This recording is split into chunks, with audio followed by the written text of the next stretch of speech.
আসসালামু আলাইকুম রহমতুল্লাহ। সম্মানিত দর্শক,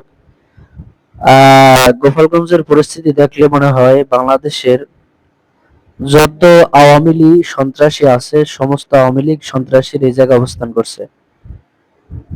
যে তারা আজকে এনসিপির শীর্ষ নেতাদের উপর হামলা করছে। তারা এখনো তাদের সন্ত্রাসী কর্মকাণ্ড চালিয়ে যাইতেছে।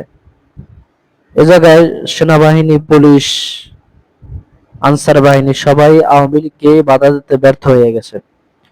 তো এখনো কি গোপালগঞ্জের সেনাবাহিনী, পুলিশ কর্মকর্তা কি এখনো আওয়ামী লীগের আছে কিনা, এখনো কি আওয়ামী লীগের আছে? যদি আওয়ামী লীগের থাকে তাহলে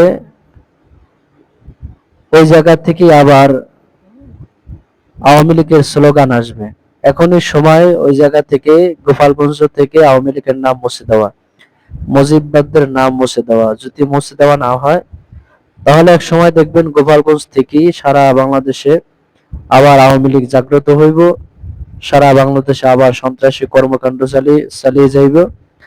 আবার তারা তাদের নেতা শেখ হাসিনাকে ফেরত আনবে।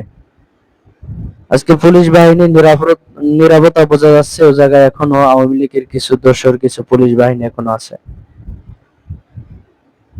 তাতে এত পুলিশ এবং এত বাহিনী থাকতো কিভাবে এনসিবি নেতাদের উপর হামলা করা হয়? তো যাই হোক, সারা বাংলাদেশ থেকে সন্ত্রাস, লুটতরাজ, চাঁদাবাজদেরকে উৎখাত করতে হবে। এরা যতদিন থাকবে ততদিন দেশ ধ্বংসের পথের দিকে যাবে।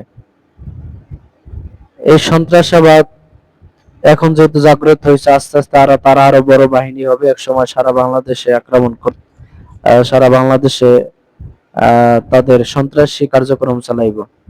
এই জন্য উচিত তাদেরকে অতি তাড়াতাড়ি তারা সন্ত্রাসী করার আগেই তাদেরকে ধ্বংস করা, তাদেরকে শেষ করে দেওয়া।